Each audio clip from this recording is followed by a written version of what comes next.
My name is Jennifer Stowell, and welcome to Idea to IPO. Idea to IPO has been holding tech startup events in Silicon Valley for many, many years. We launched officially on February 1st, 2010. At that time, we had no members and no events on the calendar. At this stage, we have over 100,000 members among all of our meetup groups all around the world. We have organized, promoted, and produced over 2,529 events. By any standard, by any measure, we are the most active, most prolific startup event organization in the history of Silicon Valley, bar none. We organize venture capital panels, legal workshops, networking events, and more. These days, we are 100% online. We hold an event nearly every day of the week. Check out our schedule at ideatoipo.com. Our featured speakers today are Roger Royse and Virginia Slutu, two of the top corporate and startup attorneys in Silicon Valley. Ladies and gentlemen, Roger Royse and Virginia Slutu. Roger and Virginia, take it away. Okay, well, thanks very much, Jennifer, for that. And thank you, Rob, from Idea to IPO, the top startup event organizer in the world, probably by this time. Thanks for hosting this event and making your facilities available for us to present. This is for those of you who are logging in. I see people are still joining. I will tell you that we do this a lot. We do quite a few events with Idea to IPO. They're generally around startups, venture capital, and legal issues. So today's topic, of course, is how international startups can move to Silicon Valley. I want to go through a couple of housekeeping items before we get started. So first of all, Virginia and I, we are with the law firm of Haynes and Boone. We're in the Palo Alto office. Haynes and Boone is an AmLaw 100 law firm with offices all over the country and other parts of the world. We work with technology startups. Virginia in particular works with international startups. She speaks several languages and has lived in other countries, unlike me. So she does quite a bit with inbound. That's companies coming from outside the United States right here into the United States, California, and Silicon Valley. And we're going to talk about why that's a good idea. Even today, that's a good idea, despite what you've been reading in the newspapers, and talk about some of the legal issues that you're going to run into, some of the traps to avoid, mistakes not to make, etc. So before we get started, I want to find out who's out in the audience. So I'm going to launch a poll. So let me know, who are you? Are you a startup entrepreneur? Are you from a more established company? Are you an investor? Are you a service provider like me? Are you an educator or a student? Are you in government? Are you paparazzi or other? And again, I still have other. I'm gonna figure out who that other category is one of these days, because I thought I got them all. But almost everybody here is a startup entrepreneur. We've got some service providers, but mostly startup entrepreneurs with 69% of the vote in and 75% of the vote in. I'm going to leave it open for a few more seconds. We do these events. While Rob does these probably every night, I do these about once every couple of weeks on a different topic of interest to the startup community and venture capital community. Last week, if you were here, you heard us talk about how to form a venture fund. Okay, that is more than a minute. So I'm going to end the polling. 70% startup entrepreneurs and a handful of service providers, actually government people. Holy cow. Okay, Virginia, you better be careful what we say here. All righty. I'm nosier than that. I'm not quite done. I also want to know where you're from. We're coming to you from Silicon Valley at 7 p.m. at night here in Palo Alto, California. And I'd like to know where you folks are from. We're doing this virtually. We're doing it on Zoom. We get people from all over the world these days.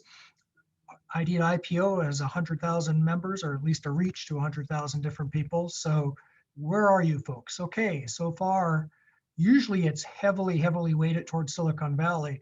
As you might expect, not so much this time. 20% Silicon Valley, 40% other North America, almost 20% Asia. Wow, look at that. Wow, we got people from Western Europe. It must be very late there. 15% Western Europe.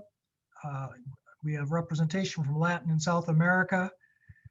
And believe it or not, we have other, even though I thought I covered I guess I need to be better at geography. I thought I covered the whole planet. I guess not. I didn't include Antarctica. There must be someone here from Antarctica. All right, with 70% of the vote in, it is 17% Silicon Valley, 39% other North America, 19% Asia, 16% Western Europe, 3% Latin and South America, 3% Africa, and then a scattering of other. Okay, well, thank you for that. Now, we're going to start in a minute, but before we do, I've enabled something really cool that I tried to do last time, but was too clueless to figure out.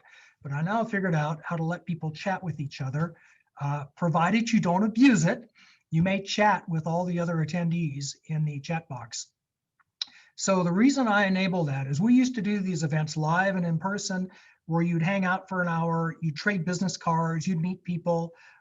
Well, obviously we can't do that here, but we got the next best thing. You can meet people through chatting. So I'm going to kick things off. I'm going to post for you my LinkedIn profile. So you can find me on LinkedIn, and I'm also giving you a hashtag. If you're on Twitter, you can tweet the hashtag idea to IPO. And I've kicked it off. I've already started one tweet. I didn't have much to say, but I did start the Twitter feed. So if you're out in the Twitterverse, and I still have an account there last time I checked, so we can go ahead and tweet. All righty, and then one last thing I want to mention, we do this a lot. We'll be back on February 9th with startups in a down economy. If you're interested in that topic, you should be sure to log in. The next time we're back, you can hear how to plan around bad times and down economies. Anything else that I need to tell you about? Yes, I do. One last thing I promise. Chat box is for you to talk to me or maybe talk to other folks. If there's something wrong, if there's something I need to know about, you can't hear me, you can't see me, or whatever, use the chat box. If you've got a question, use the Q&A box. Because Virginia and I, we're going to give a solid hour of presentation. Actually about 53 minutes now of presentation. We're going to go to the top of the hour. At that point, we're going to turn it over to Q&A. We're going to gather up all your Q&A, and we're going to answer your questions. Okay, so you get a chance to ask questions of lawyers. So use the Q&A box. If you put it in the chat box, I might not see it. Now, with that, I'm going to give you an opportunity to show me how well you can use the chat box, because I'm now moving to the most technically difficult part of the evening. Don't try this at home, folks. I am sharing my screen. Now, can you see my screen? Chat me if you can see my screen. And it should say how international startups can move to Silicon Valley. Okay, Singapore says yes. All right, and a few other people. Good, great, awesome, awesome, awesome. Well, let's get started. That's me. I already told you who I am. That's Virginia. I want to tell you a little bit more about her. She's licensed in California and France. She advises startups and investors on a wide range of issues, startup related. In particular, she does a lot of commercial contracts. She also focuses on transactional matters, commercial agreements, etc. Has extensive international background and experience, and also speaks, it doesn't say in your bio, but I know she speaks French and Russian. All righty, let's move on. And I'll tell you what, Virginia, why don't you go off camera until we bring you back on, and that way we'll just focus on whoever the speaker is. And I'll do the same. Okay, the Silicon Valley, headquarters to top tech companies, even now, in these days. So the question is, why would you want to move here? You people from all over the world. Why are we having a presentation on how to move to Silicon Valley? I've been reading in the papers every day how everybody's leaving. Everyone's leaving California. There's a giant sucking sound of people going from here to Texas or Florida. Well, I got to tell you something. There are still good reasons to be here. California is still a good bet. And number one is that over $6 trillion of market cap. Even now, we lost about $1 trillion this year, I heard. We've probably gotten it back by now, actually. Say $6 to $7 trillion in market cap sits over here between San Jose and San Francisco. That's a pretty big market, no matter who you are, for you to go to, for you to attract. Here's some examples. Apple is headquartered here, number 4 in Fortune 500. They're in Cupertino. Alphabet, number 11, down the road in Mountain View. Intel, number 45 in Santa Clara. Facebook, which is about a block away from me, right here in Menlo Park. Cisco, number 63 in San Jose, to name only a few. I could go on and on. Okay, there are good reasons. It's a big market here. Secondly, and I tell people there's 3 reasons, to come to Silicon Valley. And the first one is the market. And you can drive for half an hour, like I say, and drive past trillions of dollars of market cap. The second thing is, if you're looking for money, this is the home, the undisputed home of the venture capital industry, which is more than $100 billion a year business in the United States. Depending who you ask, a quarter to a half of that resides here in this area. Depending again if you count San Francisco in Silicon Valley, and most of that sits around along a mile and a half stretch of road that I ride my bike past every weekend called Sand Hill Road. So it's very focused here, very much focused here, and it's a big industry. It's an industry that drives this economy. It's an industry that really kind of drives what goes on in the Valley. And you're going to do way better if you're looking for money if you're centered here. We'll talk more about that later. And then finally, it's one of the few places in the world where you can find a concentration of technology talent. We've got many good universities surrounding us. Santa Clara, Stanford, San Jose, Berkeley, Cal, Davis, they're all around us. There's a tremendous amount of tech talent here. I'll just tell you, very few places in the world, probably some parts of Bangalore, probably many parts of China, but not many places where you can get so much talent in so many different areas in one place. It is a rainforest of talent. So there's good reasons to be here. Where the heck is Silicon Valley? I'm going to start with the basics. I'm going to give you some really super practical advice, okay? When I say Silicon Valley, I mean between San Jose and San Francisco primarily. Now, it's important that you look at a map before you come here, and I'm not even being facetious. I've had this happen to me more than once, where somebody, took out a lease in Livermore so they could be in Silicon Valley, and then they discovered our Silicon Valley traffic and found out that they might as well be in Mars because it's a long ways to get here. So Silicon Valley is right along this stretch between Highway 101 and Highway 280, between San Francisco and San Jose. Geographically, if you're going to be here, that's where you would like to be. Now, granted, I understand we're all virtual now, we're all living all over the world, but geographically, that's what I mean by the Valley. And it's going to come back. It's, we're going to be doing live events again, or we're going to be meeting people in person. You're going to be wanting to actually go visit people. It'll come back. In fact, the traffic's, it's not near as bad as it used to be, but it is definitely coming back. So hang in there. So I'd like to cover, first of all, put this in 2 categories. One is general legal considerations. So during the next hour, I'm going to go through some of the big legal considerations for companies coming here. Corporate, it's what I do, right? Tax is also what I do, which includes transfer pricing. That's a little bit more of Virginia. Intellectual property, of course, regulatory, privacy is a whole thing now, especially here in California. Liability protection is paramount if you're coming to California, believe me. But it's not as bad as you think, okay? Product liability is not as bad as you read in the papers. You're not going to get sued for selling somebody a hot cup of coffee. That doesn't happen all that often.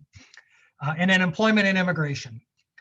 And we are going to give you some warnings and some good advice on this. I want to talk about some general non-legal considerations.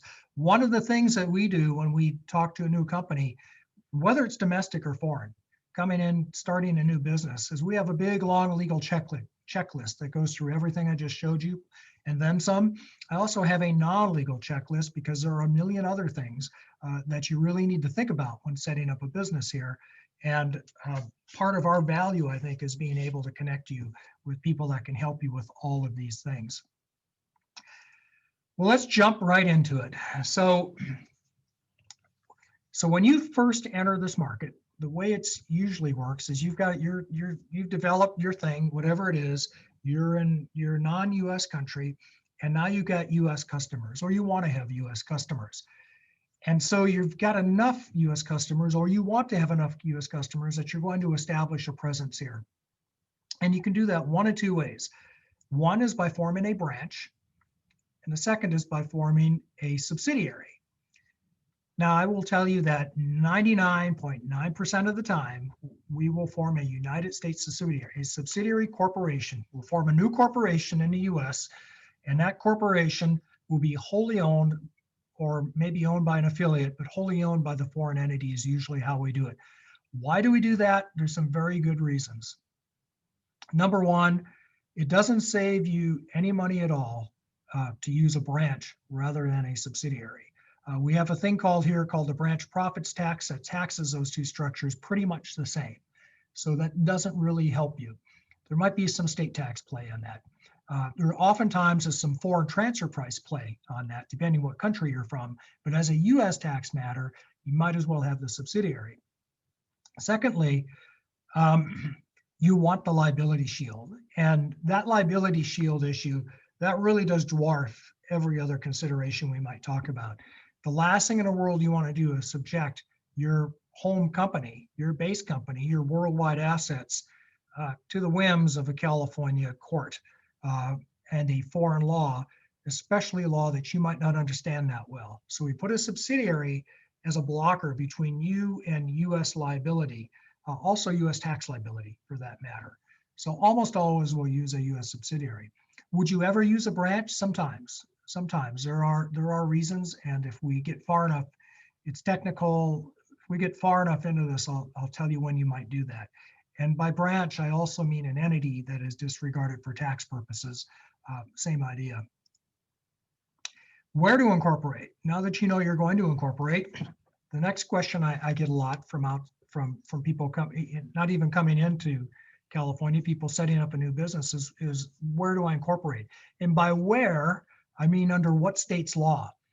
What state's name is going to be on the charter? The charter is going to be that piece of paper that we have to file with the Secretary of State somewhere to form a corporation.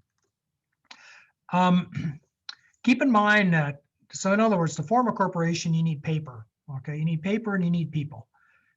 The paper is the document you file with a state Secretary of State that forms this juridical entity, this fictitious person, this legal person. What state do we do that in? Almost always it's going to be Delaware, okay? Now I'm licensed in Nevada, I'm licensed in California, love Nevada, go there all the time, not lately, okay? I understand the appeal, but I don't often form corporations under Nevada law anymore. I used to do it a lot, not so much anymore. And the reason why, it's like any other state, if you're actually doing business in that state, then it makes sense to have a corporation formed under that state's law. If you think you might go do business someplace else, it makes sense to form in a state where it's pretty easy to move around. California is not a state like that. California, you're going to pay minimum taxes regardless of where you do business. And as a tax matter, let me just say, as a state matter, the states don't care which state's name is on your charter. They don't tax based on where you're incorporated. They tax based on where your economic activity is. If we have time, we'll get more into that towards the end of this. So get tax out of your head. People used to incorporate in Nevada all the time because they thought they were going to save taxes. There are some plays where you can have Nevada IP holding companies that sometimes still work, but for most companies, it doesn't work the way you think it does. So number one, you want to incorporate in a place where you have a really good favorable corporate law. And hands down, the gold standard around the world, internationally recognized, is Delaware. If you want venture capital money, they're going to insist that you be incorporated in Delaware. If you want certainty in your law and your corporate governance, you want Delaware. If you want flexibility and ease, you want Delaware. So almost always it's Delaware. Again, I will use state law to incorporate. If we have a company that is in that state, they're always going to be in that state. They're not going to take on investors, so they don't need the fiduciary protection that Delaware provides. But usually it's Delaware. I have a strong bias towards Delaware. Okay. There's going to be a quiz later, and I'm going to ask people what state you should incorporate in. You should get that one right, I hope. Next question. Well, gee, what kind of entity should I be? I've heard about these limited liability companies. They sound pretty cool. And then I heard S corporations. I heard that our new president actually has an S corporation. He runs his book royalties through for tax reasons, reduces his tax bill. That is absolutely true. I've seen his tax return. Everybody has. It's public knowledge. There's nothing wrong. Everybody in the world uses that strategy. Trouble is, you got to be a U.S. individual to have an S corporation. An entity can't have an S corporation. A foreign person can't own stock in an S corporation. You can only have a certain number of shareholders. You can't have preferred stock in an S corporation. Worst of all, an S corporation cannot issue this thing called qualified small business stock. I want you to put a pin in that and remember those words, qualified small business stock. I'm going to come back to that. That is super important if you're the kind of company that is trying to raise money from investors. Okay, to issue that qualified small business stock, you're going to have to be a C corporation. Okay, a limited liability company is the kind of company you would form if you were a domestic person, not a foreign person, because if you're a foreign person, you've actually increased your U.S. taxes by forming an LLC tax as a partnership. That will increase your U.S. tax bill. Well, stick around, I'll tell you why that is, but you would never do that if you're a foreign person. Plus, you've just brought yourself into the U.S. tax net. So almost always for inbound foreign, you're going to use a C corporation. Now, we're going to talk a little bit more about that, but for now, just understand a C corporation is a separate entity. It's a corporation under state law. It's taxed as a separate entity. So it pays tax on all its income. Then it distributes that income out to you theoretically as a dividend. I rarely see that happen, about twice a year, I think. And then you, the shareholder, are taxed again. You're probably subject to a withholding tax. In fact, if you're a non-US person, nevertheless, it is the best way to go if you're a foreign person coming into the US. All right, let's jump ahead a little bit. Talent markets money. I think I've mentioned that already. I'm going to go one more slide and I'm going to turn it over to Virginia. But I want to talk about how a lot of companies enter the market in the US and that go off after venture capital. Because let's just kind of, early in this presentation, I'm going to cut right to what I know a lot of you are thinking. How do I get some of that $100 billion of venture capital that's sitting around in a big vault in Silicon Valley? Do I just drive my convertible down Sand Hill Road and let them throw money into my car? Or will they throw gold coins at me? Well, it's not quite exactly like that. Instead, remember what I said, you want to be a Delaware corporation. Well, you're not. You're, I don't know, a Dutch stichting or whatever you are outside the US. And your US investor who really loves your idea and your product, they don't want to invest, in a GmbH or whatever it is. So we have to figure out what to do here because you took my advice, you formed a subsidiary, and now we've got foreign company owning 100% of domestic company. Well, gee, that's not going to work because the investor doesn't want to invest in a subsidiary. They want to invest in the whole thing, and they want the whole thing to be a Delaware C corporation. So what do? We do the flip transaction, and it's just what it sounds like. We have our domestic company, Domco, we'll call them, and the shareholders trade their foreign company stock for Domco stock. That works like a charm under US law. We do that transaction all day, every day. Depending what country you're from, it might be problematic as a foreign tax matter, so you need to check on that. It might even be problematic as a legal matter, so you have to engage foreign counsel to advise on that part of it. Oddly enough, it's a problem where you won't expect it to be a problem sometimes. It's a problem if you're a Canadian company, for example, but don't worry, there are workarounds. There are asset deals, there are stapled stock deals, there are ways to get around it, but this is the basic transaction. This is where you're going to end up. So I'm going to say it one more time before I turn it over to Virginia. Just to be clear, so number one, you're a foreign company that has a US subsidiary. You want to take investment. The investor wants to invest in a Delaware corporation that owns everything. So you invert the structure, you drop the foreign company into a Delaware corporation in exchange for all the stock. You now own Delaware corporation. Delaware corporation owns foreign company. Investor invests in Delaware corporation. and everybody is now happy. All righty. Once again, if you have questions, make sure you put it in the Q&A box, and I will get to those questions at the end. Okay, with that, Virginia, are you able to show your screen and talk a little bit about this next slide? Roger, I would actually appreciate if you could just stick to the slide, and then we'll continue from here. My main points are right here in the slide. So I imagine many companies would come to Silicon Valley because they want their companies to be funded by VCs, and it's no wonder, many companies that do get funded by venture capitalists scale very fast, and they just get a lot of funding, and so can grow exponentially here in Silicon Valley. So when companies come here, they're actually wondering where to start. Where do they start, right? So the only thing that I'm telling them, well, you can start by understanding what your investors want. And how do you get that information? Well, guess what? All that information is public. Everything is published on their websites. And it's really important to understand that they have an investment thesis. So the investors do not invest just in everyone without any understanding of who they are investing in. They actually have a plan. So they will invest in certain industries, in certain companies at a certain level of development, and they will have their own expectations from their companies, right?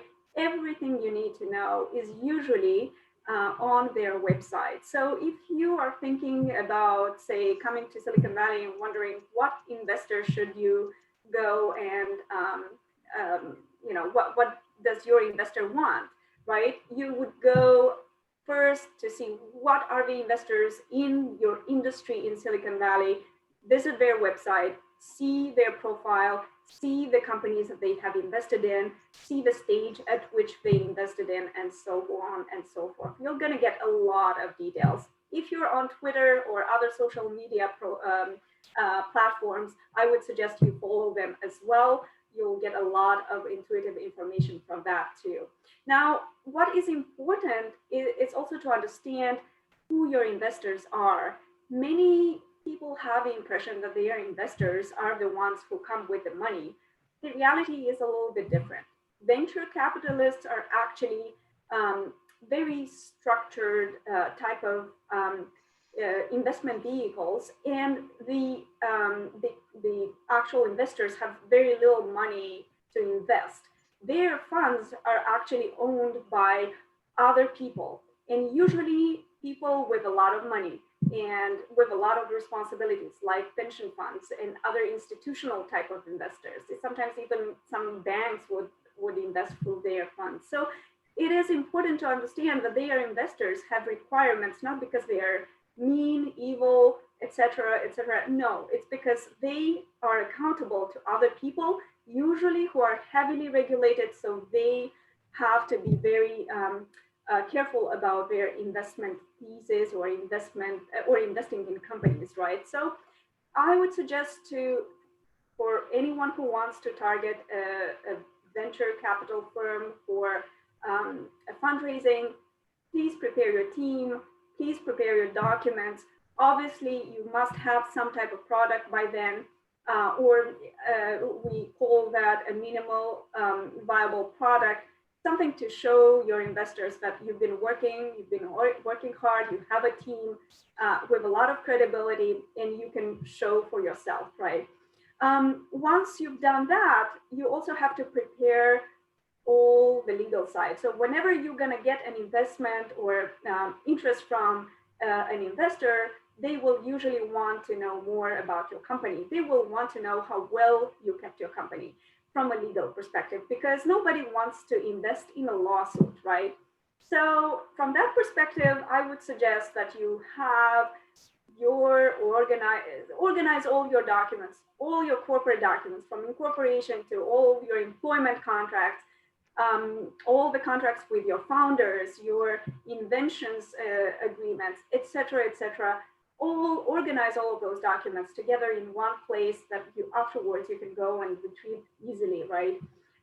You will also have to, I would suggest to have a cap table. So a cap table, it's the long name is capitalization table. It basically represents the ownership in your company, and it tells the investor who owns what in your company. Now, whenever you're going to get some funds from an investor, or you get an interest from them, right? You're thinking, oh, what will that do to my cap table? So you can always take that cap table and try to process it, try to see what, if they invest a certain amount of money, what this will do to your ownership in the company. So a cap table is just one way of keeping track of your ownership in the company, right? Now, there are different financing rounds, and I'm sure people who are interested in venture capital, or companies who are interested in venture capital, they are already familiar with all the types of possible financing options, right? You go to friends and family, you get angel investors to come and invest in your company, and hopefully some angels that come in with a network that can introduce you further to other investors or to VCs. Then once the company advances, once there's more to show for your product or your services, you're going to go into pre-seed. It's still an early stage, but it shows traction, right? And then you get into seed, and hopefully after that you get into the series. And the series is just another fancy way of saying that it's going to be a very heavily lawyered type of financing. There will be a lot of due diligence. Remember what I told you about gathering all the documents in one spot? Well, that's that will be the time when you're going to take all those documents and show them to your VC, or one VC or several VCs, right? What is important for you to understand is that there's this concept of vesting as well, right? So the concept of vesting will come in when you form your company, or when you get some interest from an investor in your company.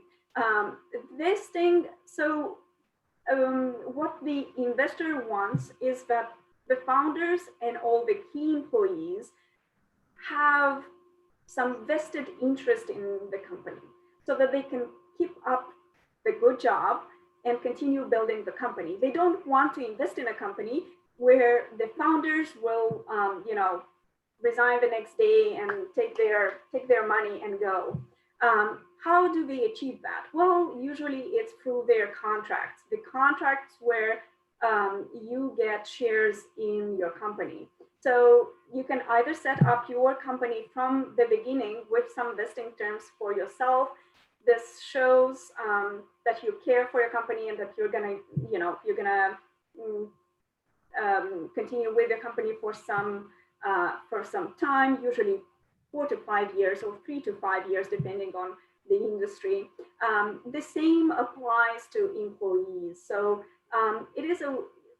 during that time, basically, the company is able to repurchase your shares if you do not stay with the company for the assigned amount of time. And think about it, it's very logical. I mean, nobody believes in an empty shell, and it would be an empty shell if you leave the company before that, because most likely no services or no full product would be developed by them. So most investors will pay a lot of attention to this type of details in your founder agreements. If you don't have that, they will try to impose it at the time of the investment. One other thing that you should consider, especially during right before you're getting investment in your company, is how you design your company, and think through how you want it to be organized. Usually we're thinking here about your board of directors, we're thinking here about the officers, etc., etc., right? So it's basically looking at the internal workings of your company. You'll want something that is solid, that can continue functioning after that. Now, what happens when you get the interest from an investor and they want to invest in your company? They will want to impose some terms of their own so that they basically have some type of control over the company, because they are giving you a lot of money, and so a lot of money comes with some responsibility. Well, this usually materializes through a few terms in the investment contract that you're going to sign when you get money from your investor. So the investment contract will have a few terms, namely the control terms, some economic terms, and some other types of miscellaneous legal terms, which are not as interesting. But the two most important terms that you have to pay attention to are the control terms and the economic terms. Now, the control terms basically, you will allow the investor to name a director on your company, on your company's board of directors. So it is a way for a director to actually check that your company is doing well periodically, also provide advice, be able to provide guidance. So there's a lot of responsibility to be a director on the board of a startup. And usually VCs will appoint somebody who has a lot of experience, either in the vertical, that is in the industry that you're in, or they have a lot of connections that can help you with your company. Now, there are lots of different protective provisions that you're going to have as well for the investors. Now, they come in and they invest so much money. That means that they get a few terms that will protect their provisions. Now, we can go into more detail into that, but I assure you, I can speak for 2 hours and I'm not going to be done with all the protective provisions in an investment agreement. Now, on the other side, you have to take care also of the economic terms of the investment agreement, right? Just because the investor gives you money, it doesn't necessarily mean that that's the price that they're going to pay for your shares. There's many ways to work around the pricing of your company. So some of them are expressed in the price of the share, right? The investor is getting a portion of your company, but there are some indirect terms that also provide some advantages, some economic advantages to the venture capitalists. So you can actually try to negotiate the price by giving them more of this other terms. And what are those terms? Well, some type of preferences. For instance, they would have a preference at liquidation. Basically, it means when you're going to sell your company, they're going to get a big chunk of your company, right? They're going to get some type of payment at the end. It's going to be usually composed of the amount that they invested and some additional amount. And all of that is subject to negotiation. Now, obviously, there's going to be some other type of terms, all that concern the economics of your contract. So there are lots of ways to negotiate with an investor the price per share. I would really recommend that you try to go and research this type of information for yourself to see which terms would make sense in the case of your company to give away, or to to just understand them in the beginning and see what makes sense from an economic perspective for your company or for yourself, because you'll be negotiating this agreement with the investors, right? And also, you know, VCs, venture capitalists, are not necessarily always the best option for your company. It might not be. It might not be the stage. It might not be the right type of business. It's not scalable in 3 years, et cetera, et cetera. So it's important for you to consider alternative financing options. And I'll pass it to Roger now, because I believe we will be speaking about that in a few slides from now. Okay, well, thank you very much, Virginia. That's a lot of information for one slide. I'm going to shift gears here now and kind of move on. We'll come back maybe to some of these issues. But again, for those of you coming into the United States doing business here for the first time from other parts of the world, it's interesting that the investments will differ. I mean, Silicon Valley style VC deals are different than other countries. They just are. I've done these all over the world. I can tell you there are differences, but there is a market standard and there is a range. And you'll find that that's probably not that unique to Silicon Valley, but it might be different than where you're from. One thing that is going to be very different than where you're from, no matter where you're from, is a regulatory environment. So the thing about the United States is we're schizophrenic. We have a dual system here in a couple of different ways. One, you'll find a lot of the laws are designed to encourage open competition. They call it freedom of contract. It's kind of fundamental to our legal system that people can make whatever deal they want to make. However, you find this contrary and countervailing consideration of protectionism. And that comes forward in consumer protection and employee protection. And you'll find the laws oftentimes at odds in balancing those two considerations. Just at a high level, I'm going to get into some specifics in a minute. The second thing you might notice coming here is that we have really at least two different systems of government, really more than that at the state and local level. But we have federal and we have state. Or another way to think about it is interstate commerce and intrastate commerce. So you'll find this body of federal law, but then you're not done. Once you comply with federal law, then you've got a whole body of state law. This is particularly true, and it comes up a lot in securities regulation. A lot of people think if they've complied with federal securities laws, they're done. Oh no, not by a long shot.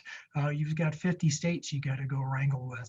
And sometimes the states can be much tougher than the federal government. To give you a sense of this, I just listed a few of the federal agencies that you might run into as you're doing business here. Certainly the Securities and Exchange Commission. That's the one that we deal with most. I deal with them all day, every day, it seems. And if you are selling securities in the United States or to a US person, or if you're a US company, you may find yourself subject to the SEC rules, as well as the state counterpart, which we call blue sky rules.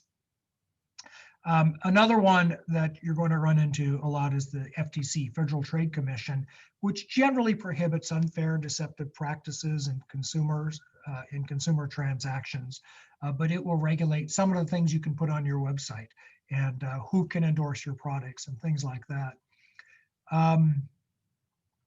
There's a lot of, I'm not going to spend any more time on this, but just to tell you, there are many, many agencies that you have to consider depending on what business you're in. So almost the first question you should be asking coming into the US is, am I in a regulated industry? So who's doing the regulating? Okay, I'll circle back to this. Well, Virginia, why don't you spend about 2 minutes right now just telling people what privacy policies are and why they should have them. And for those of you that are out there in cyberspace that are doing business over the internet, what it means to have a good set of terms of service on your website and why that's important as well. Yeah, thank you, Roger. I think you're emphasizing it correctly. It's very important whenever you're going to move your business here to have to adapt your privacy policy in terms of service if you already have some in your country of origin, or just to have a person here in the US, a lawyer, advise on those and draft them for you. Well, there are lots of rules, lots of guidelines here, regulatory issues that you're going to run into. So you'll want somebody to actually draft those for you. And just to give you a few examples, the privacy rules, people are thinking, oh, in the United States, there are not so many, it's not GDPR. Well, guess what? We don't have GDPR, but we have 50 states with several of them implemented different privacy rules, not to mention that at the federal level, you're going to have different guidelines under different federal regulations. For instance, the regulations that apply to health information, that apply to education information, bank information,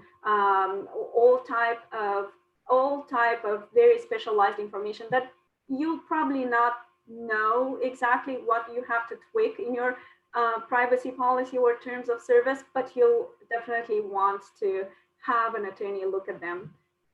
Turning back to you, Roger. Okay, thanks very much. I'm going to try and pick it up a little bit here since we're 18 of my 63 slides in and we got about 15 minutes left. I'm not going to spend a lot of time on accounting. I just want to let you know that accounting is very important in this country, and it's going to be different than your home country. US GAAP is likely different than the GAAP is generally accepted accounting principles, and tax accounting is different than financial accounting. Enough said for now. Get a good CPA. Let's talk a little bit about employees and employment and hiring people here in this country. Let me just start with a couple of kind of the big issue right now here in the US. When you hire people in California, California now has an extremely restrictive rule on who is an employee and who is not. So here's the issue. If you as a foreign employer or a domestic employer for that matter, if you hire a person, if you put them on payroll, your costs go up. They go way up, 30% by some estimations. You have to pay payroll taxes. Sure, it's the same in your home country. You have to provide benefits if you're big enough. You have to provide workers' compensation. There's a lot of expenses that go along with having somebody classified as an employee, both tax and non-tax. In addition, an employee has rights that a non-employee does not have. They can do this thing called Private Attorney General's Act claims, PAGA claims. They can do class action lawsuits. They can sue your company on behalf of everybody else similarly situated. If you want to know how bad that can be, just go ask Uber. It can be very bad. They're entitled to minimum wage. You're entitled to overtime pay. They get breaks. They get waiting time. If you underpay them and they sue you, they get their attorney's fees. So they get benefits, as I said before. There's a lot that goes into being an employee. It is a much bigger obligation than just hiring a contractor. So obviously, a lot of employers would rather just classify their people as contractors and not as employees. And there was a standard up until a couple of years ago that was basically called the Borello standard in California. It was based on control. I'll spare you the history, but I'll tell you we now have a new law in California as of January 1 of last year. AB 5 as modified by a subsequent amendment, but AB 5 generally adopts a different test and it treats gig economy workers as employees. That's what it says that it does. What it does in effect is it has a much wider net and catches a lot more people in California. So here's a good practice pointer for you. You need to pay attention to this. This is a huge issue. Misclassification, by the time you add up all of the penalties and the taxes and the interest and the claims, this is a company killer if you get this wrong. You've got to get classification right. And I know in startup land, people will close one eye and look the other way on a lot of issues. You can't do that on this one. This could be way too big. It could cost you way too much money. So this is one where just be honest with you, it is difficult to do business in California because of this law, because other states don't have this law. However, you do have to get it right. Before I, hold on here. When I say other states don't have this law, as of this moment, this is a California thing, right? In California, if you hire somebody, if you're a gig economy platform, and if you contract with somebody to come onto your platform and provide the service that you're basically in the business of providing, they're automatically an employee, right? So rideshare comes to mind. You have a rideshare platform, you pay a driver, well, the service they're providing is exactly what you're in business to provide. So that's B of the ABC test, right? It's not outside your course of business. That makes you an employee. Well, there has been a federal rule, a federal statute introduced in the Senate. It was last September, so it didn't go anywhere, but it's almost a virtual certainty it's going to come back and be reintroduced. The reason I say that is because we have a new sheriff in town now. We have a new president and a new Senate. And President Biden, when he was vice president, misclassification was one of his hot button issues. Us old timers remember the Employee Misclassification Prevention Act, the Payroll Fraud Prevention Act. We're probably going to get that back. And Biden's platform says online that he believes that gig economy workers is the same as misclassification, and that deprives them of legally mandated benefits and protections. You can bet on seeing an effort to see a reform of who's an employee under federal law in the United States. And in fact, what the Biden plan says is they love the California model and they want to adopt that federally. So stay tuned for that one. All right. Let's talk a little bit about intellectual property protection, because that's the next thing. We've covered a lot of topics, and once you figure out who you're going to hire here, you're going to have to figure out how to protect your property. We've only got a few more minutes, so I'm not going to go through all these like I'd planned. The first three of these four on this chart are federal registrations. Trademark, you actually get rights before you register, but you would register for various reasons. Patents, you acquire the rights by registration. The one I really want to focus on is trade secret, because that's probably the one that's the most fragile and usually the most valuable. And in the US, trade secret is not a matter of registration. It's really oftentimes a matter of contract.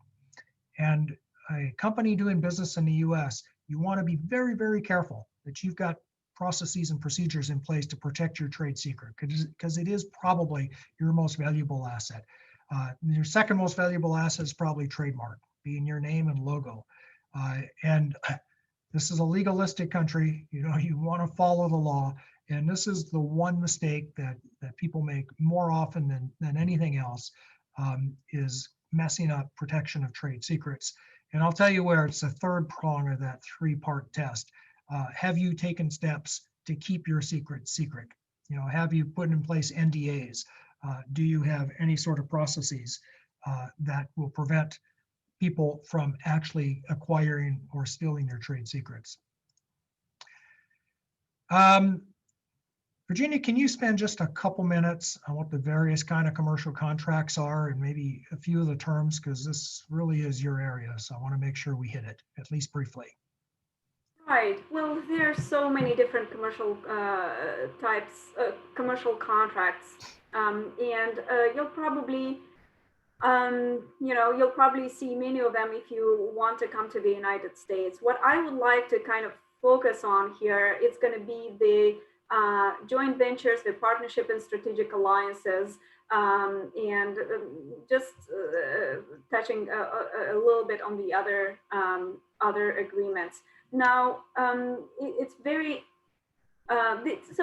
important to understand that you'll probably have to interact with commercial actors here, and this is the way usually contracting is the way that you're going to do that.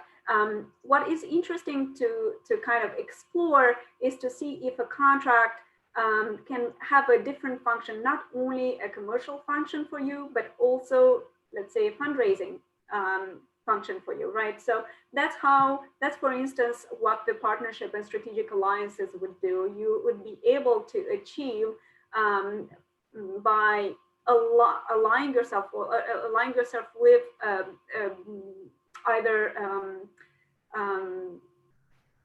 a bigger business in your industry, or trying to contribute some type, or trying to contribute your product to their suites of products. That's how basically you'd be able to get some financing for yourself. So it's interesting to see how this can play for your company. Now, joint ventures obviously are very interesting as well.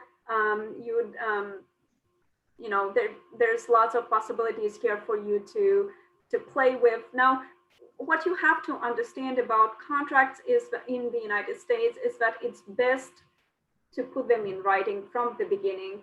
Do not rely on a gentleman's agreement, even though sometimes you might be able to, enforce them, but this is, you don't want to get in trouble. So remember, you want something in writing, preferably reviewed by somebody in the United States, so that you can protect your rights here.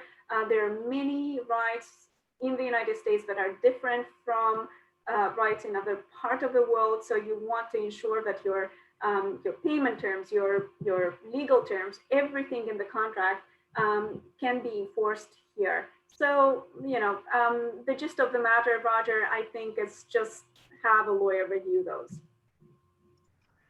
Good advice. And we'll be sending out the slides, and you can see there's a ton of terms here. We don't have time to go through all of them. You can find more information on all these on our websites. We blog about this. I'm going to jump way ahead with the time we've got. I do want to mention just a couple of things.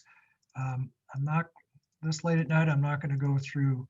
This is the old way. This is how we used to set companies up coming in inbound, but a lot of that's changed these days. What I want to get to is state issues. The big overlooked issue here in California is what the states have been up to, especially California over the last several years. So there's this concept of whether a foreign, meaning non-California, which could be Delaware or it could be a foreign country, it could be French, as to what they can do inside this state and what permissions and qualifications they need. So the concept is intrastate business. So in other words, a foreign corporation can't transact intrastate business in the state without qualifying. It's a very simple thing to qualify. It's pretty bad if you don't, because you're not allowed to enforce your contracts and you're subject to penalties. And that is, here's the definition: if you're doing business, and plus the other thing is, if you're doing business in California, even if it's not a qualification issue, you might get drug into our net and be trapped by these privacy laws that we're telling you about. If you hire an employee here, you for sure are subject to our employment laws. But for purposes of qualification, what we mean is repeated and successive transactions. Now that's different than the tax issue, much different. So you can have almost no physical presence here and still be subject to tax here, and that surprises a lot of people. California now has this thing called economic nexus, meaning that if you do enough business here in California, you're going to be subject to tax, sales tax in income tax in California. As surprising as that sounds.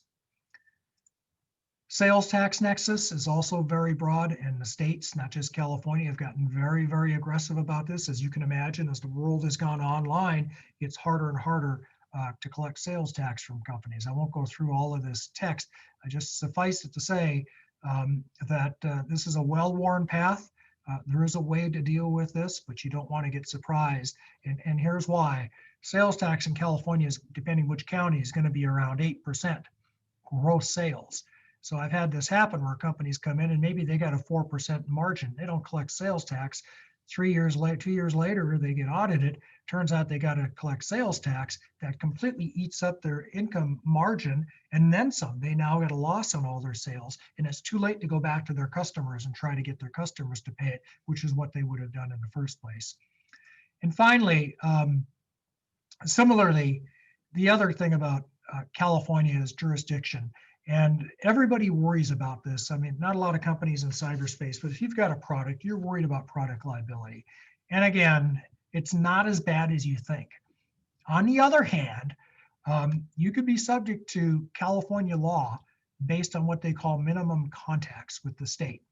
And I won't go into all the details of what jurisdiction means and special jurisdiction or general jurisdiction, but just keep in mind that you should plan on being subject to the laws in this state if you're accessing this market.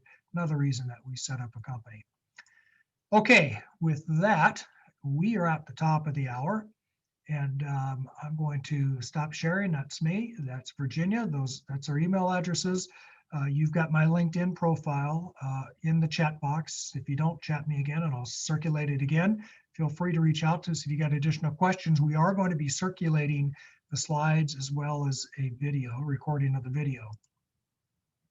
And by the way, that's my book. So go buy yourself one.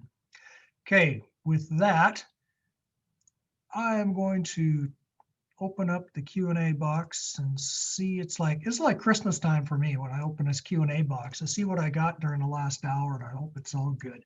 I hope these are awesome, righteous questions. All right. Somebody asked about a B Corp. So by B Corp, what you probably mean is a benefit corp.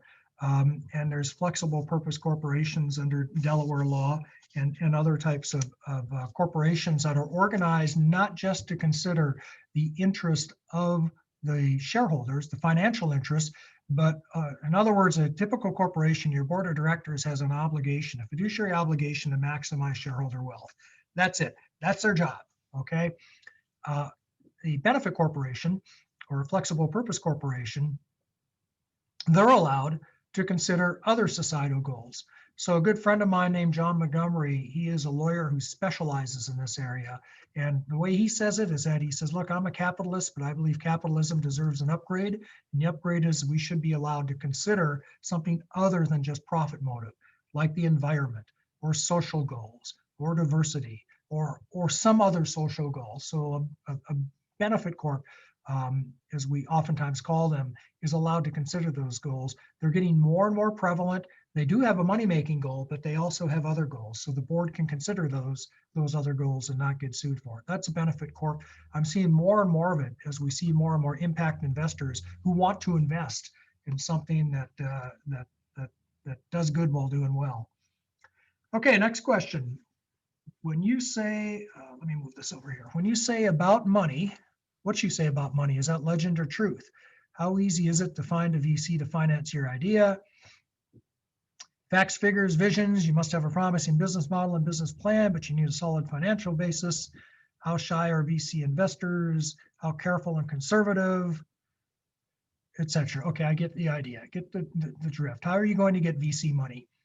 Well, the first thing you should do is you should log in to our presentation here at Idea to IPO, how to deal with venture capitalists. We've got several presentations on that, how to prepare for venture capital, how to negotiate with venture capitalists. It's what we live and breathe every day. But since we don't have an hour and a half to go through that, I'll just give you the high level now and tell you that I got to be honest with you, it's not that many companies get venture capital as a percentage, okay? Statistically, it's like a salmon making it upstream or like a sea turtle making it out into the ocean. You know, most companies are not, and even if you do get the funding, you're not going to get to an exit.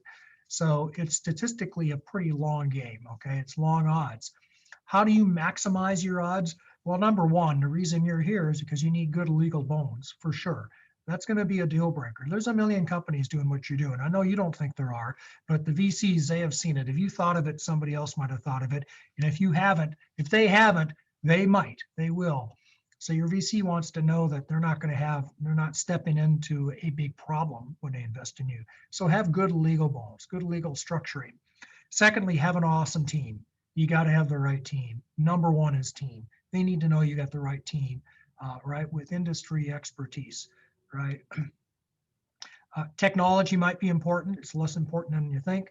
And product market fit. You know, the VCs have kind of turned on to that now. I could go on and on about deals that went bad because they didn't have product market fit. They just had really good marketing that could make it look like they had product market fit.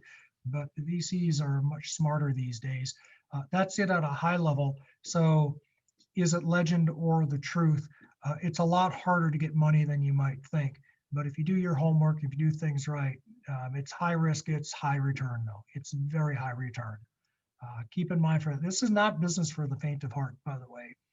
This is, like I say, high return, but very high risk. At what startup stage does it make sense to think about moving to the United States in your experience? Okay, well, let me say something that might be, I don't know, that might be controversial, maybe not. But I think the most successful companies I've seen do this is those who have proven they've gotten traction in their home country. They didn't come here until they got traction. What I mean by traction, they proved that people would pay them for their product. Someone's going to pay them for their thing, right? They didn't just give it away. They didn't put a lot of their sensors in farmers' fields for nothing. They actually got paid for it in their home country. Then they can come to the US and they can go to their customers in the US and say, look, we got social proof. People have paid us to do this in France. Will you pay us to do this here, right? And you can go to the venture capitalists and say, look, you want to get in on the ground floor? We've proven there's a market for this. People like this. I like the idea of waiting until you actually have proven that that you've got a market. And who knows? I mean, who knows what's going to work until you go try. I mean, who would have thought the pet rock, would sell? I know there's nobody else in this who knows what I'm talking about here, but there was a time when people bought pet rocks. Who would have thought that would work? Somebody give me a modern day analogy to a pet rock. Chat it to me. I need to update my my metaphors. So that's when I would wait, okay, until you actually launch something in the United States. What about specialization of investors? Are there certain sectors of certain branches like biotech, pharmaceuticals, medical tech, media, arts, real estate, and such? Yes, absolutely. And our firm has quick response teams focused on those industry verticals. Precision medicine, digital health, agriculture technology, autonomous vehicles come to mind. Those are areas that we focus on. And again, I'm in the venture world. That's what I work with, venture-backed startups or startups who want to be venture-backed. And most VCs have areas of specialization. They don't just invest in everything. They're not hedge funds. They invest because they bring their particular expertise to the investment. They bring their connections, their know-how, their wisdom, etc. So yeah, they definitely specialize, and some specialize way more than others, especially those that are associated with accelerators. And by the way, when you go looking for a venture capitalist, make sure that you find somebody who actually has that kind of expertise that can be of value to your company and can help you out, because they definitely are not hiding, and you know who they are, and they all have reputations. Okay, some foreign company is running a Kickstarter campaign or any other crowdfunding needs to have a legal entity in the United States. So you talked about several different things there. So let's kind of break it down. So Kickstarter campaign. So there's crowdfunding, rewards-based crowdfunding, where you just go online. People will give you money. Maybe they get a hat, with your name on it, or something like that. But they're not getting any equity, and that's out there. It's not a lot of legal issues. FTC is concerned, by the way. Remember FTC, you can't be deceptive and deceiving and all that. There might be some intellectual property issues if you infringe on someone. There's definitely some tax issues depending when you get the money and how you take it in. But for the most part, not a lot of issues. Now then there's equity crowdfunding or crowd financing. I got news for you folks. I got great news for you. There's this thing called Reg CF, right? There is this rule that came in with the Jobs Act in 2012 and Rob and I have done many presentations on crowdfunding here for this audience, where companies could raise up to $1 million from anybody. Didn't have to be accredited, as long as they went through a portal and met a bunch of other requirements, net worth requirements, disclosure requirements, SEC filing, etc. Reg CF. A lot of companies have done that, right? But it was only $1 million. And oftentimes you had to have audited financials and a business plan. It was a big hassle. It's a big pain in the neck. It was expensive. Probably cost you 6%, and go and then up to do those deals. Well, the SEC has recently proposed a change to that rule that would raise that limit to $5 million. Well, now Reg CF looks a lot better, right? Looks like it's going to bridge that valley of death between seed and Series A. So crowdfunding in the US is a really viable opportunity for a company that wants to go out, and you can find affinity investors. In other words, you have the kind of product that people look at that and say, yeah, I like that. I understand what that is, which is not most of my tech companies who have some whiz bang gadget that you have to be an electrical engineer to understand what they're talking about. But if you've got a paper thin watch, for example, consumers will understand that. They'll crowdfund that. They'll crowdfinance that. So that's a huge opportunity that's finally kind of gotten some legs. There's 3 or 4 major crowd financing sites now, and they've kind of figured it out. They figured out the disclosures. They've gotten to compliance, and about 1 million other sites that did not do so well. But now it's going to be a much bigger market. You watch. Now this assumes that the SEC doesn't reverse course on us, which Gary Gensler, who's going to be the new SEC chairman, very well may, because he's very much in favor of regulation. Looks like Virginia wants to weigh in on this. Roger, just a quick comment here. You will have to check if the platform that you're interested in, especially the equity crowdfunding platform, allows investors from other countries. Just to note that many countries have regulations of people investing in other jurisdictions. So for instance, somebody who wants to get money from a French citizen might get regulated by the French authorities. However, it's very important to understand that many of these platforms have figured it out. So if one platform for some reason does not accept money, let's say from a German person, no worries, go and find another crowdfunding platform, equity crowdfunding platform that might provide that service for your specific jurisdiction. And I think we have a plethora of platforms here that will help you. Okay, boy, we got a lot of questions about VCs here. So somebody asked, how easy is it to find a VC for a media and arts company that builds virtual worlds using artificial intelligence, virtual reality? Okay, I get it. How easy is it to find them? Super easy, super easy. They're not hiding. They got websites, they're giving talks, they're sitting on panels, they sit on Rob's panels. So it's super easy to find them. To get their attention, that's a little harder, okay? And this is true no matter what your vertical is. To get their attention, let me just kind of give you the hierarchy here. The number one best way is to be introduced by the founder of a company that VC has funded. That's the number one best way, because you got somebody putting their reputation on the line, who knows the VC, who knows what they're like. They know that they're a good fit for your company. So if you got that, that's gold. The number two best way is a warm introduction by somebody like a service provider who knows the VC and does deals and understands your company and understands the VCs. And although we're not in the business of making investments, we figure there's a good synergy there. But warm introductions are really important. It's much harder to do this by cold calling or just sending a business plan or stuff like that. And they've all got websites where you can send your stuff to, but it's not nearly as good as some of these other ways of introducing, of being introduced to a VC. Okay, let's see. Can you find VC partners that not only invest in your startup, but act like a mentor and a coach? Well, yeah, I mean, that's the benefit of the VC. They provide expertise. It's smart money. That not only that, they'll find you connections, they'll give you advice, they'll give you their industry knowledge and expertise. They're also super connectors. They also hopefully will help you get that next round. That's the big thing, because you're in it together with them once you take their money, right? You're in the same boat. You all want to exit, you want to sell the company and make a lot of money. So hopefully they'll help you find the next round of financing or that acquisition candidate. So when you get acquired. Give me just a second here. Okay, what's the next question here? Let's see here.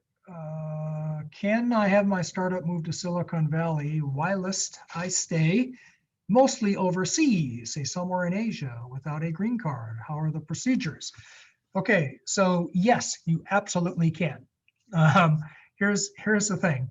Um, you can have a Silicon Valley company without actually living here. All right. There's no legal reason. Directors don't have to be resident here. Officers don't have to be resident here. You'd like them to, because if they're not, I mean, if they're resident in some other country, that other country might assume jurisdiction, particularly taxing jurisdiction over the company, but it's not required by law. So you can, and I have a lot of companies, Delaware companies that have no state offices, right? They're just a Delaware company. I want to say a couple of things about that. Now that I told you you can do it, this is why you might not want to. Number one, as of December 27th, the US now has a new law that's in line with the rest of the world in terms of reporting owners of companies. So FinCEN, which is a Department of Treasury regulatory agency, will now, starting next year, actually starting in 2 years, I think, will be collecting information as to who beneficial owners of companies are.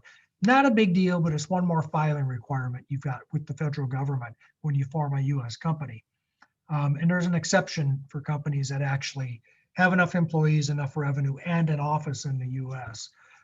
The bigger reason is that the VCs are going to want you to be here. Okay. Less so now since the pandemic, because we've gotten used to Zoom and other platforms. But for the most part, they want you to be close. They want to see you. They want to meet you. They want to go to board meetings without having to get on an airplane. So as a general rule, they kind of want you to be around. Like I say, that's less significant now. Because you could be across the street or across the globe. If you're on Zoom, you'd hardly notice the difference. So the venture capitalists in Silicon Valley have been making a lot more investments internationally. The world's gotten so much smaller, so much smaller. So the answer is yes, you can do that legally. There's good reasons why you might not want to. And there's good reasons why it might not matter. Okay, somebody asked about the difference between a sales agreement and a reseller agreement. How about the difference between a distributor agreement and a reseller agreement? Virginia, you want to take that since this is your area? Sure, absolutely. So, there are different commercial agreements and they all mean different things depending on what you actually put in your agreement. So a reseller agreement can mean so many different things. Now, typically, when I think about a reseller agreement, it's basically a contract where you have a vendor of some type of products or some type of services, and then they basically license their right to somebody else, a third party, another person, right? They license the right to sell that vendor's products or services. So there are so many, I assume that many of you are actually already familiar with sales contracts. So that's when you sell something to somebody, you don't necessarily give them permission to resell your goods or services to somebody else. So you have to keep in mind that most of the time in a reseller agreement, you're actually not selling your services, you're selling the services of somebody else, of that person with whom you contracted. So that's in short what a reseller agreement is. There are so many different ways to structure these agreements. Usually, the vendor will actually have already a template in place. They will push that onto the reseller. And so the reseller will have to comply with most of the terms there. Other times it's a negotiated agreement, and depending on how much negotiation power you have, you might get to change some of the terms in the reseller template. So that's for short what it is. Back to you, Roger. All right, thank you. And one of the defining characteristics of the difference is whether the buyer can actually modify the product, what rights they have with respect to the product if they want to incorporate it in their products and then sell it on. It's kind of a definitional difference. So I'm going to modify this next question a little bit to make it a little broader. So we have a foreign company selling products directly from China into the US. Do they need to have a legal entity here? How about if they go through, what do you call them? A marketplace vendor. So the answer is no, legally. You don't need a legal entity here. In fact, oftentimes you don't have one. They just sell one. I will tell you that if you're using one of the marketplaces, the U.S. marketplaces, that's helping facilitate the sale, they will want you to have a U.S. entity, because otherwise it increases their tax reporting obligations to deal with you. If you don't have a U.S. entity, they will take the sales tax obligation off your hands, oftentimes, so it's to your benefit. But you also want to have that U.S. entity because you're going to be in the U.S. tax system. Maybe not the federal, but definitely the state. You got a product, you're selling into a state. If you've got nexus, you've got sales tax liability. And if you have economic nexus, remember what that is? That's when you make too many sales into a state. Now all of a sudden you got income tax nexus. So the answer is, as a practical matter, these platforms and these marketplaces, they want you to be a U.S. entity because it makes their compliance life easier. It may require it. Some of them do require it. Been in many deals like that. But even if they didn't, that's what you're going to want to do if you start doing any volume here in the United States. Corporation is registered in Delaware. It's doing import and reselling. What consideration it needs to have? Oh God, everything I just talked about. So let's just go down the list. When you say registered in Delaware, I think you assume you mean incorporated in Delaware. That's good. And it's doing import and reselling. Well, where is it actually performing that service? Any state that it's actually got people performing that service in the United States, you're going to have nexus. So you're going to be subject to both potential sales and use taxes, as well as income taxes. Plus, remember the qualification requirements, plus everything else that goes along with it. If you're doing all that work outside the United States, then yes, you don't have to qualify in any of those states, and you're probably not going to be, again, subject to what I just said about economic nexus, subject to tax in those places. But so number one is structural. Do you have a good liability shield? Number two is employment. Where are your employees located? Number three is tax. Where do you actually have nexus? And then fourth is, what is it you're importing and reselling? Again, there is this whole regulatory regime. We haven't even touched on import-export law that you have to comply with, but I'm sure you already know that part of it if you're importing and reselling. So that's really, and then finally, what we talked about, product liability. What is your exposure? Because even though your Delaware corporation is doing the selling, you, the foreign company, could get drug into that liability net under a product liability theory. So all of those things, and of course you can insure against that latter one oftentimes. Okay, and here's our, you know what, this is our very best attendee. This guy is at every one of our programs that I've ever done. His name is Anonymous Attendee, AA. Anonymous asks, regarding international startups, do you think that Northern Europe capital cities like Stockholm or Vilnius, I've been to both, by the way, would resemble Silicon Valley 10 years from now or more? Well, first of all, I love Stockholm. It might be my favorite city in the world. I think it's a great place. Of course, I was there in the summertime. I think, I don't know. I don't know, because everybody says the next Silicon Valley is here. The next Silicon Valley is there. By the way, can you all see me? I got a note that I'm not visible. Chat me if you can. The next Silicon Valley is in all these different places. But a year ago, I would have said there's not a chance. There are other Silicon Valleys in China, for sure. I've been to them. You've been to Shenzhen, you know what I mean. There's a lot of places where there's this huge, the similar ethic and a huge concentration of talent in markets. But these days, we found that people can live wherever they want now, right? These days, people can work anywhere in the world.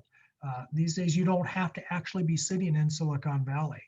And I think based on what we've seen in California over the last several months now, I think we're starting to realize that policy is going to be very important. Government policy is going to be very important when people can live anywhere and work anywhere. And that might result in a reshuffling of the deck. And since you got me started, I want you to look at Detroit 50 years ago. Detroit 50 years ago is what Silicon Valley is today. bad policy made Detroit what it was 10 years ago, we'll say. Don't want to say today, that might offend somebody. Okay, so that's one line of thought. So we need to be careful going forward because I think it's all up for grabs at this point. That's my personal view. And this has nothing to do with the fact, it's purely a coincidence that I joined a Texas law firm, wrote to Texas bar, and just made an offer on a Texas home. Just coincidence. I still love it here in Silicon Valley, where I'm staying. Okay, somebody asks, we're down towards the end of the questions, assuming the investors require that foreign founders relocate to Silicon Valley, which up until a year ago always happened. What is the recommended process for obtaining the right to work locally? Oh, okay, so now we're drifting into something we didn't even talk about, which is immigration law. I'm not an immigration lawyer. My law firm has immigration lawyers. If they can't help you, I know a lot of other immigration lawyers who can, but let me just give you the high level here. You can't work in the United States unless you have the proper permissions, right? You have to have the proper permit to work permits and authorizations. But you can found a company in the United States. You can be a founder. You can be the owner. You can be the director. You can even be an officer.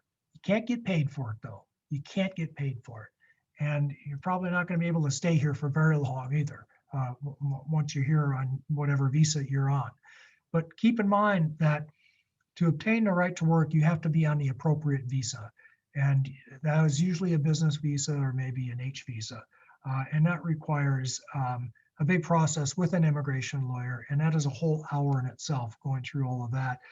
I usually get involved in this long enough to know, look, you can found your company and you can create something good, and then you can sponsor people to come over from your home country and work for you on a B visa, business visitor visa. All right, somebody asks, does America not have one of the best non-competition agreements with regards to global patent with their business IP? I'm not sure I know what that means, but let's touch on a few things that you might have mentioned.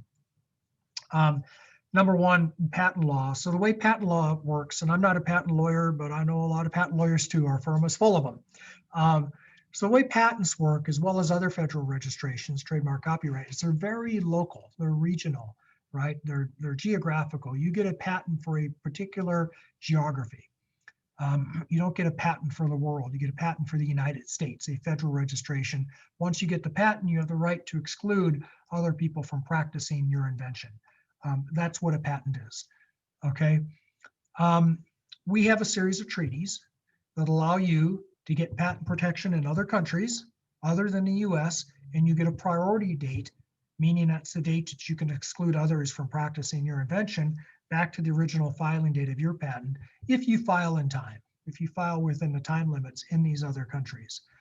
Okay, and sometimes people use it the other way around. They file a patent first in India, for example, where it's less expensive, then they have time to file in the United States later and get the earlier priority date. Patents are, for a lot of companies, are super important, right? It's part of their IP, it's part of their protection. Some VCs will value those at $1 million a patent, regardless of how good or bad the patent is. But yeah, so yes, you do get a registration here, and then you can get worldwide protection if you follow through and do the later filings. The other part of your question had to do with non-competition, and I think what you're getting at is the fact that a patent is sort of a federally enforced monopoly. I mean, in fact, that's exactly what it is. And you can look at patents two ways. You can say, well, gee, it's a regulation. It regulates other people from doing what you're doing. Or you can look at it as a property right. It's a right that you have, property right, to stop other people from doing what you're doing. At the end of the day, it is a legalized monopoly. And of course, the idea is we need to give the inventor an incentive and a way to, to practice and exploit and actually get some money out of their invention, or nobody would ever invent anything. We could debate all night whether that's true and whether that happens and whether that's actually how it works. But I'll just suffice it to say, I'm just a lawyer that's above my pay grade. I'll just tell you that's what it is, and I know how you can get them. And they are very important because they do give you all those rights, right, wrong, or indifferent. Okay, Now, with that, we are at the end of our time. I want to thank Rob here for an ID to IPO for allowing us to have this platform to talk to you. I'd like to thank Virginia here for presenting tonight. Let's see if oops, I'm trying to post my LinkedIn profile. But if you don't already have it, you can find me on LinkedIn. We are going to be sending a presentation, our presentation, our slides, as well as our video recording of this to all of you later. So again, thank you very much for attending. And with that, I am going to conclude the webinar.